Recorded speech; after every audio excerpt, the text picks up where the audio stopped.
बच्चों, आज हम टर्मिनल विभवांतर, सेल का वैद्युत वाहक बल और सेल का आंतरिक प्रतिरोध, इनके मध्य संबंध को समझेंगे। और ये बहुत इंपॉर्टेंट है, बोर्ड एग्जाम में ये कई बार पूछा गया है, तो बहुत ध्यान से समझेंगे इसको। देखिए, ये हमारा सेल है और सेल का ये आंतरिक प्रतिरोध है। अब आपको आंतरिक प्रतिरोध को हमें आज जरूरत पड़ेगी, तो समझाने के लिए हमने ये आंतरिक प्रतिरोध यहां बाहर ही छोटा सा बना रखा है। ये वास्तव में बाह्य प्रतिरोध नहीं है, ये प्रतिरोध इसी सेल का प्रतिरोध है। अर्थात इन दोनों प्लेटों के मध्य आवेश को एक प्लेट से दूसरे प्लेट तक जाने में जो वैद्युत अपघट्ट के द्वारा रुकावट डाली जाती है, ये वो प्रतिरोध है, इस सेल का आंतरिक प्रतिरोध। समझाने के लिए मैंने आपको यहां बाहर बना दिया, इसे स्मॉल आर से ये व्यक्त किया है। ठीक, अब इस परिपथ का पूरा हमने ऐसे घेर दिया है। ई इस सेल का विद्युत वाहक बल है और ये आर बाह्य प्रतिरोध है। ये आर बाह्य प्रतिरोध है जिसमें आई धारा बह रही है। धारा की दिशा ये होगी इस तरीके से,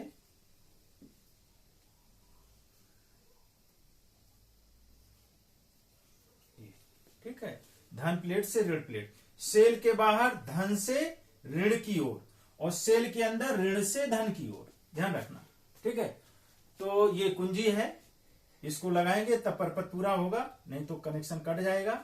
ये प्रतिरोध, ये आमीटर विद्युत धारा को मापने के लिए, और ये वोल्ट मीटर है प्रतिरोध के, इसका जो टर्मिनल विभवांतर है उसको ये मापता है। ठीक है, तो मैंने आपको जैसा बताया कि जब इस परिपथ में आवेश प्रवाहित होगा, मान लो क्यू आवेश प्रवाहित हो रहा है और आई धारा प्रवाहित हो रही है, आई धारा प्रवाहित हो रही है। ठीक है, तो आई धारा में कितना आवेश प्रवाहित हो रहा है, क्यू आवेश प्रवाहित हो रहा है। तो मैंने बताया आपको कि सेल का कार्य क्या है, आवेश को ऊर्जा प्रदान करना जिसके द्वारा ये आवेश इसमें प्रवाहित होगा।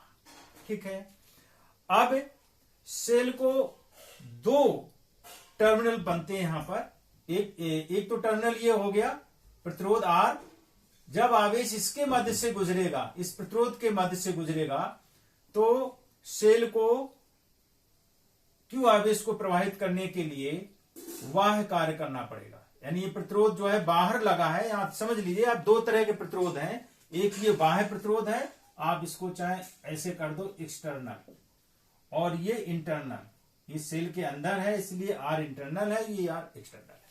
ठीक, तो जब आवेश इस प्रतिरोध से पास होगा तो सेल को बाह्य कार्य करना पड़ेगा, और जब ये आवेश सेल के अंदर से पास होगा तो यहां इसके मध्य में ये प्रतिरोध होगा, ये वाला प्रतिरोध जो है प्लेटों के मध्य में होगा।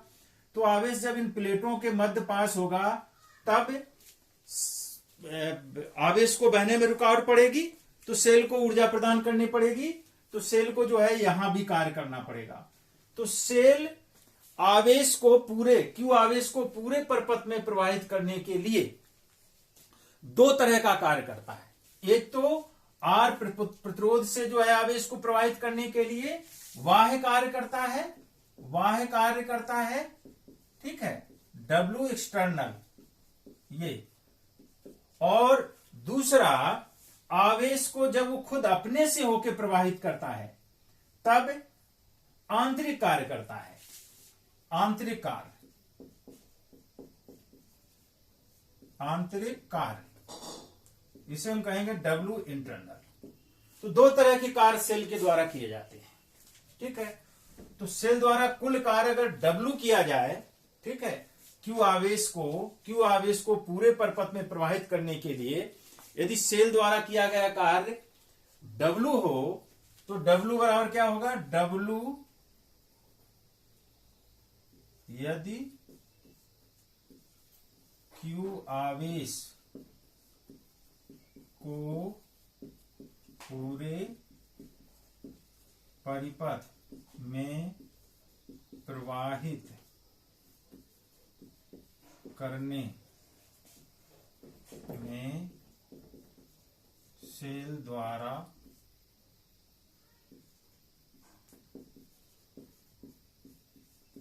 किया कार्य या व्यय ऊर्जा W हो तो, ठीक, तो W बराबर क्या होगा, E इंटू क्यू, या W बराबर क्या होगा, E इंटू क्यू। लेकिन Q बराबर क्या होगा, Q बराबर आई टी। अगर I धारा T समय के लिए परिपथ में बह रही है तो Q बराबर क्या हो जाएगा, आई टी। तो आप यहां लिख सकते हो W बराबर E आई टी। ये तो वो कार्य होगा जो Q आवेश को पूरे परिपथ में प्रवाहित करने के लिए सेल द्वारा किया जाता है। अब सेल द्वारा यह कार्य दो भागों में किया जाता है। एक तो जब ये Q आवेश I धारा बह रही है, अर्थात उसमें Q आवेश बह रहा है, I धारा परिपथ में बह रही है, इसका मतलब उसके अंदर क्या बह रहा है, Q आवेश बह रहा है। तो जब Q आवेश एक्सटर्नल बाह्य प्रतिरोध में एक सिरे से दूसरे सिरे की तरफ प्रवाहित होगा, तब किया गया कार्य कितना है, W एक्सटर्नल। तो ये W एक्सटर्नल ये किसके बराबर होगा, W बराबर Q इंटू V। हम मानते हैं इसके मध्य विभवांतर ये जो V है, कितना है, V है, तो W बराबर क्या हो जाएगा, Q इंटू V, या यही इसका टर्मिनल विभवांतर कहलाएगा। बाह्य प्रतिरोध का क्या, ये टर्मिनल विभवांतर। तो Q बराबर आई टी, तो ये हो जाएगा V आई टी, इसको ऐसे लिख दो। इसी तरह से आंतरिक कार्य, जब आंतरिक कार्य सेल के द्वारा किया जाता है, अर्थात जब आवेश सेल के अंदर एक प्लेट से दूसरे प्लेट की तरफ ऐसे प्रवाहित होता है, तब सेल के द्वारा जो आंतरिक कार्य किया जाता है, हम मान लेते हैं इस कार्य में दोनों प्लेटों के मध्य विभव पतन V डैश है। कितना है, V डैश है। तब इंटरनल वर्क कितना हो जाएगा, आंतरिक कार्य क्या हो जाएगा, Q इंटू V डैश। तो ये बराबर हो जाएगा, Q बराबर क्या है, आई टी। तो ये हमारा हो जाएगा V डैश आई टी, ठीक है, V डैश आई टी। और V बराबर क्या होगा, आई आर। यहां से V डैश का मान कितना हो जाएगा, यहां से V डैश बराबर हो जाएगा इससे बहने वाली धारा I और इसका प्रतिरोध R, small r। V dash बराबर हो जाएगा आई आर। उसी तरह से यहां V बराबर क्या हो जाएगा, आई आर, ओम के नियम से। तो V डैश बराबर आई आर, तो V डैश जगह यहां हम आई आर लिख दें तो ये हो जाएगा हमारा आई, V डैश जगह आई आर, तो I इंटू आर, तो आई मिलके क्या हो जाएगा, I square into R into T. ये तो ये W इंटरनल इतना आ गया, ठीक, और W एक्सटर्नल इतना आ गया। तो कुल कार्य कितना है, W। तो W बराबर क्या होगा हमारा, W बराबर होगा W external plus W internal, ठीक। तो ये बराबर हो जाएगा हमारा W एक्सटर्नल माने V I T plus W internal, ये कितना हो जाएगा, आई स्क्वायर आर टी, और W कितना निकाला था, ई आई टी, ठीक है। टी कैंसिल हो जाएगा पूरे में, आई कैंसिल हो जाएगा, तो यहां से आ जाएगा हमारा E equal to V I T से भाग दे दो, आई टी, यहां आई आर बचेगा, V plus I R, E equal to V plus I R. तो यही संबंध हो गया, टर्मिनल विभवांतर V, शेल का विद्युत वाहक बल E, आंतरिक प्रतिरोध स्मॉल r। तो तीनों में ये संबंध हो गया, E equal to V plus I R. अब यहां से अगर आपको मान लो अगर इतना ही पूछा जाता है तो ये जवाब हो गया, पर्याप्त है। लेकिन अब इसमें अगर आपको आगे और बढ़ाना है, मान लो आपसे पूछा जाता है कि यहां से आंतरिक प्रतिरोध R का मान कितना होगा, तो इसको निकाल लीजिए। आंतरिक प्रतिरोध के लिए हो जाएगा E माइनस वी बराबर आई आर, ठीक, E माइनस वी बटे आई आर। तो V इधर आएगा, E माइनस वी बराबर आई आर, तो R बराबर क्या हो जाएगा, I का भाग हो जाएगा, I बटे में आ जाएगा यहाँ, आई बराबर स्मॉल आर। ठीक, तो आर बराबर क्या आ गया, ई माइनस वी बटे आई। अब हमें पता है क्या कि v बराबर आई आर है, v is equal to I R. तो यहां से i बराबर क्या हो जाएगा, v बटे r। तो i का मान हम यहां रख देते हैं। उस कंडीशन में हमारा ये हो जाएगा implies that e minus V, या ऐसे करके देखो यहां से r बराबर e माइनस वी बटे i बराबर b बटे r। तो इस i की जगह क्या हो जाएगा, v बटे r। r ऊपर चला जाएगा,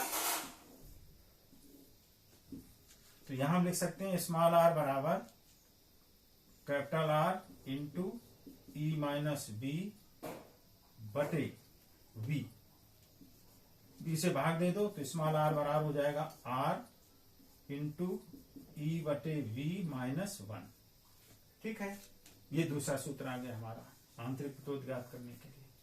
अब एक चीज और हो सकती है, मान लो आपसे किसी न्यूमेरिकल पूछ दिया जाए कि परपथ से बहने वाली कुल धारा बताओ, तो इसी सूत्र में, ये जो हमारा सूत्र है ध्यान दीजिए, इसी में v की जगह हमने आई आर लिख दिया, तो ये हो जाएगा E is equal to I capital R plus small r, I into small r। v की जगह आई आर आ गया, v की जगह क्या आ गया, आई आर, ये इसकी जगह I are plus I are small, ये। ठीक, तो यहां से आई कॉमन ले लो, तो ये अंदर बचेगा r plus r, E is equal to I into R plus R, या यहां से आई बराबर क्या हो जाएगा, आई बराबर हो जाएगा E upon small R plus capital R. ये तीसरा फॉर्मूला हो गया। अगर विद्युत धारा ज्ञात करनी है तो इस सूत्र का प्रयोग करेंगे। आंतरिक प्रतिरोध ज्ञात करना है सेल का, तो इस सूत्र का प्रयोग करेंगे। और तीनों में रिलेशन पूछा जाता है तो ये वाला सूत्र यहीं तक छोड़ देंगे बस। ठीक है, एक चीज याद रखिए, ये सूत्र हमारा यहां से जो E equal to V plus I R, यहां से अगर हम टर्मिनल विभवांतर V निकालें तो टर्मिनल विभवांतर यहां से V का मान कितना होगा, इसी सूत्र पे ध्यान दीजिए। यहां पर ये यहां से V बराबर होगा हमारा, V जो कल टू होगा E minus I, V equal to E minus I R, ये V equal to E minus आई। तो टर्मिनल विभवांतर के लिए सूत्र हो जाएगा V equal to E minus I R. इसे भी ध्यान रखिएगा। अच्छा, अब एक चीज ध्यान रखिए, ये सूत्र ये स्पष्ट कर रहा है कि टर्मिनल विभवांतर का मान और सेल के विद्युत वाहक बल दोनों पे विचार करते हैं, तो विद्युत वाहक बल का मान सदैव अधिक होता है। ठीक है, अर्थात विद्युत वाहक बल से इतनी ऊर्जा जो सेल के अंदर जो है आवेश को प्रवाहित करने में व्यय होती है, उतना जो है लॉस हो जाता है।